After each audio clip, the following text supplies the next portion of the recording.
الرحیم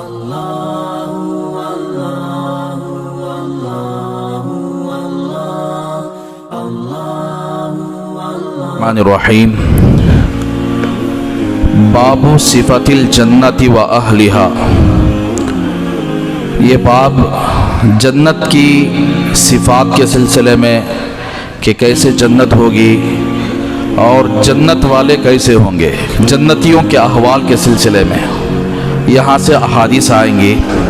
جنت کہتے ہیں اصل میں اس کا معنی ہے باغ، اور اس کا اصل لفظی ترجمہ ہے ڈھانپنے والی چیز کو جنت کہتے ہیں، اور بعد میں اسے باغ اس لیے کہہ دیا گیا کہ باغیچے کے اندر جو جھاڑ ہوتے ہیں وہ جھاڑ اپنے نیچے کی چیزوں کو ڈھانپنے والے ہوتے ہیں، اس لیے اسے آخر کیا ہے جنت کہا گیا۔ تو بہرحال اللہ تبارک و تعالیٰ نے ایک ایسی جنت بنائی ہے جو ایسے درخت اس کے اندر لگائے ہیں جو اپنے نیچے کی چیزوں کو ڈھانکنے والے۔ تو دیکھیے سب سے پہلے حدیث یہ ہے کہ عن ابی ہریرہ رضی اللہ عنہ قال قال رسول اللہ صلی اللہ علیہ وسلم قال اللہ تعالی اعددت لعبادی الصالحین ما لا عین رأت ولا اذن سمعت ولا خطر علی قلب بشر۔ اللہ کے رسول صلی اللہ علیہ وسلم نے ارشاد فرمایا کہ اللہ تعالیٰ فرماتے ہیں کہ میں اپنے نیک بندوں کے لیے تیار کیا ہے ایسی جنت کہ لا عین رأت، کسی آنکھ نے نہ دیکھا ہے، ولا اذن سمعت، اور نہ کسی کان نے سنا ہے، ولا خطر علی قلب بشر، نہ کسی انسان کے دل کے اندر اس کا خیال گزرا ہے۔ یعنی دنیا کے اندر رہتے ہوئے کوئی آنکھ اس جنت کو دیکھ نہیں سکی، دنیا کے اندر رہتے ہوئے یعنی اس کی حقیقت کیا ہے، اس کے مناظر کیا ہیں، اس کی خوبیاں کیا ہیں، اس خوبیوں کے بارے میں کوئی نہیں سن سکا، اور نہ اس کے دل کے اندر یہ تصورات آتے ہیں۔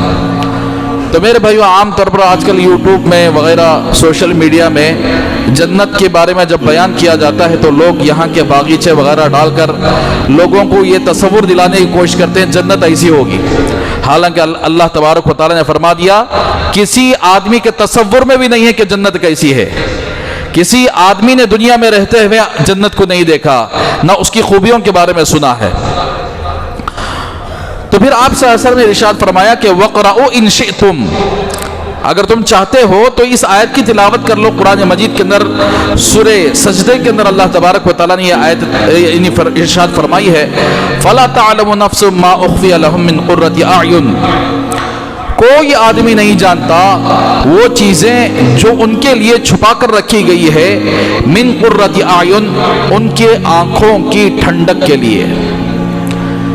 تو میرے بھائیو، یہ دراصل اس کے اوپر کی آیت ہے تتجافى جنوبهم عن المضاجع يدعون ربهم خوفا وطمعا ومما رزقناهم ينفقون فلا تعلم نفس ما اخفي لهم من قرة اعین، کہ اللہ تبارک و تعالیٰ نے رات میں اڑ کر تہجد پڑھنے والوں کے لیے، تنہائی میں اللہ سے مانگنے والوں کے لیے، اللہ کو یاد کرنے والوں کے لیے، اور اپنی آنسو اللہ کے سامنے بہانے والوں کے لیے رات کے اندر، اور اسی طرح اللہ کے راہ میں مال خرچ کرنے والوں کے لیے ایسی چیزیں تیار کر رکھا ہے، ان کے لیے ایسی چیزیں چھپا کے رکھا ہے جو ان کے لیے آنکھوں کی ٹھنڈک بنے گی۔ تو میرے بھائیو، اس لیے یعنی اب اس آیت میں جو اعمال اللہ تبارک و تعالیٰ نے قرآن مجید کے اندر فرمایا کہ رات میں اللہ کے لیے اٹھنا ہے، تہجد، دوسرا اللہ کے راہ میں مال خرچ کرنا ہے، یہ دو صفات کے لوگوں کے لیے اللہ نے ایسی چیزیں چھپا کے رکھی ہیں جو ان کے لیے آنکھوں کا ٹھنڈک کا باعث بنے گی۔ اب یہاں قرۃ اعین کیوں فرمایا گیا کہ جب آدمی کی پسندیدہ چیز اس کو اپنے آنکھوں سے دیکھتا ہے تو اس کے اندر ایک راحت اور خوشی محسوس ہوتی ہے۔ اگر اسی آنکھ سے آدمی غلط چیزوں کو، ناپسند چیزوں کو دیکھتا ہے تو سمجھو کہ وہ راحت ختم ہو جاتی ہے، وہ اس کی آنکھ ٹھنڈک ठंडक नहीं होती, यानी वो पसंद नहीं करता ऐसे चीज़ों को देखना। तो इसलिए जन्नत के अंदर उन लोगों के लिए जो उनके आंखों की ठंडक का जरिया बन जाएगी, जो आंख रात में अल्लाह के लिए रोती थी वो आंख ठंडी पड़ जाएगी जन्नत को देखकर। जो बदन अल्लाह के लिए यानी मशक्कत बर्दाश्त करता था रात में उठकर, तो उस बदन के लिए आराम और राहत मिल जाएगा कल क़यामत के दिन जन्नत के जरिए से।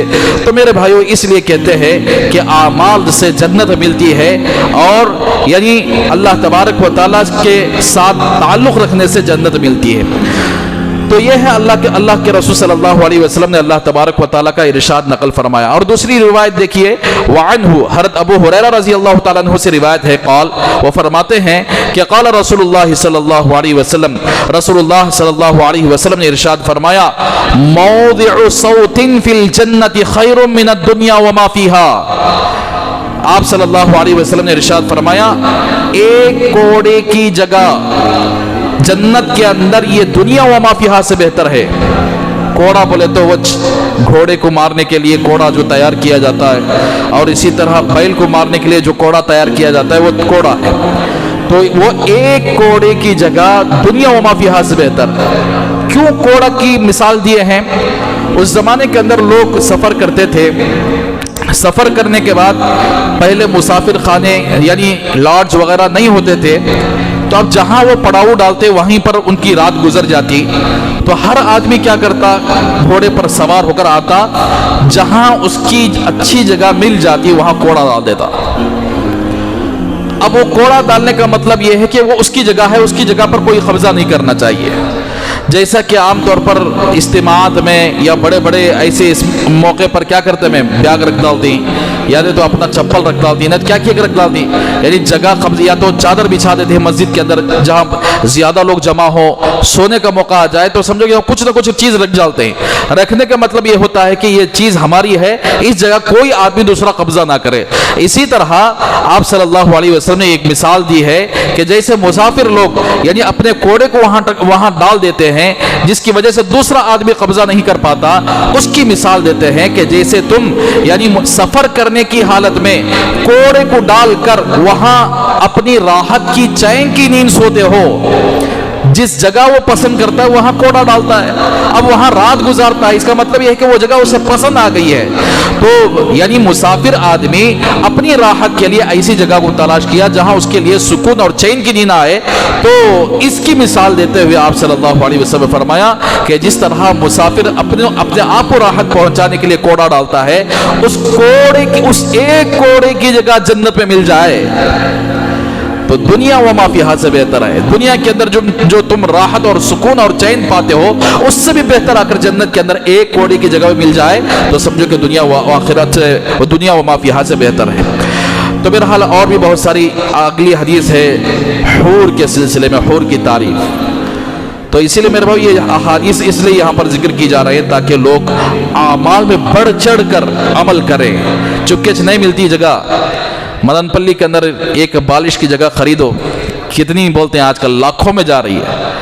आम साम दरमियानापन आदमी आकर उसे खरीद नहीं सकता, जिसके पास पैसा वही खरीद सकता है, लेकिन जन्नत गरीबों के लिए सबसे आगे है। इसलिए कि कल क़यामत के दिन अल्लाह के रसूल सल्लल्लाहु अलैहि वसल्लम ने फरमाया कि फ़ुक़राए मुहाजिरीन सबसे पहले जन्नत पे दाखिल होंगे। तो गरीबों के लिए आकर क्या है, सस्ती है जन्नत। मालदारों के लिए भी सस्ती है, लेकिन मुजाहदा करना पड़ेगा, माल का घमंड दिल से निकालना पड़ेगा। अपने आप को, अपने माल को हराम जगह खर्च करने के बजाय अल्लाह की रजामंदी में खर्च करना पड़ेगा, और उस माल की ज़कात, उस माल का हक अदा करना पड़ेगा, तब जाकर जन्नत का मसला है। वरना आकर क्या है, गरीबों के लिए तो बिल्कुल सस्ती है। रात में उठ लिए, अल्लाह से रो रो कर मांग लिए, तो समझो कि रात में उठने वालों के लिए, तहज्जुद पढ़ने वालों के लिए, और इसी तरह यानी दूसरा ऑप्शन जो दिया गया है माल खर्च करने वाले, तो माल खर्च करने वालों के लिए भी अल्लाह ने जन्नत तैयार कर रखी है। तो मेरा हाल मेरे भाइयों, हमें चाहिए कि आमाल ज्यादा से ज्यादा करें। इस वक्त आकर क्या है, सर्दी के मौसम है, दिन छोटा रहता है, रात बड़ी होती है, तो इसमें आकर क्या है, कम से कम यानी अज़ान से 15-20 मिनट पहले उठ जाए तो जरूर तहज्जुद मिल जाती है। और 2 रकात तहज्जुद जो आदमी पढ़ लेता है, यानी कम से कम 2 रकात पढ़ लेता है, तो इंशाअल्लाह वो दिन भर के 1000 रकात नफिल नमाज से बेहतर है। अल्लाह से दुआ करें कि अल्लाह हम सबको अमल करने की तौफीक अता फरमाए। سبيل الدموع سبيل مريح تنهد يا صاحي كي